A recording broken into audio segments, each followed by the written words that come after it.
We didn't use soft words. We didn't say that her baby brother was sleeping with the angels, sleeping everybody does every night. We used the correct words, Logan died, and these are the reasons why he died. The Gomez family lived on the 21st floor of Grenfell Tower. Next month, they should have been celebrating the birth of their son, anticipated with much excitement by his older sisters.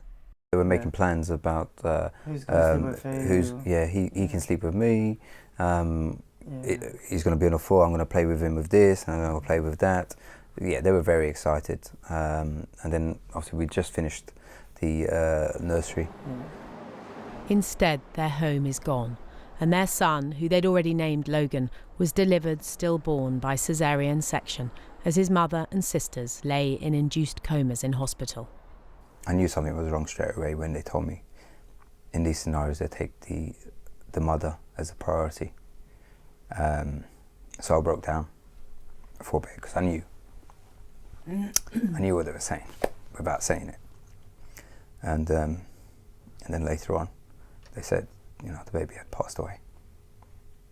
They can't say 100%, but they said that the heart just couldn't cope with the lack of oxygen that the baby didn't get. So we've done a full autopsy, including toxins, to see exactly what caused the baby's death. They said that they believed as the poisons, or that poison, it went in as it settled on my body. Obviously everything goes to the baby.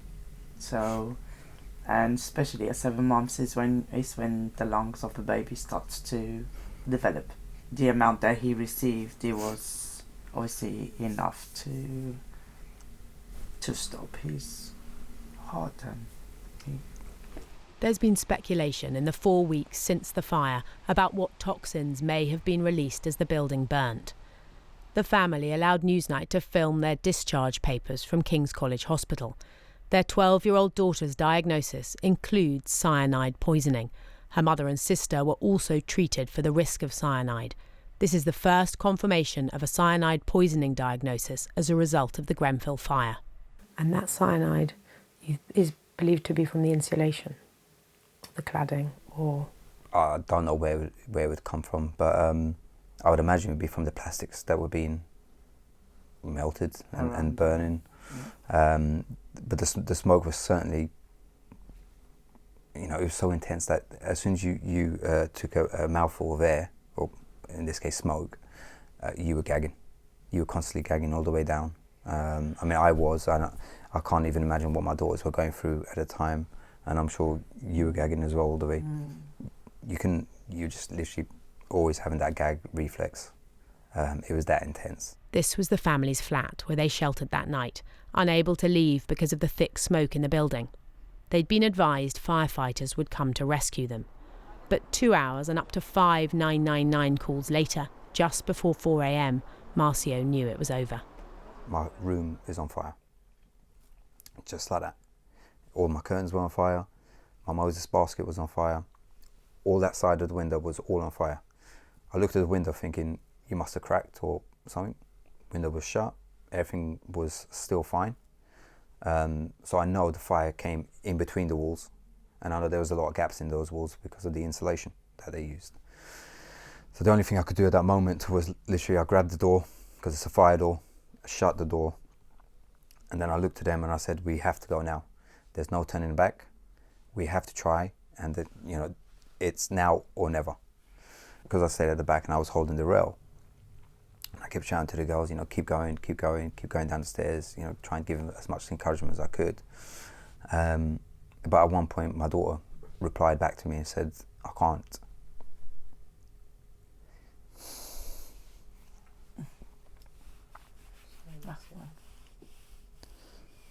And it was coming from behind.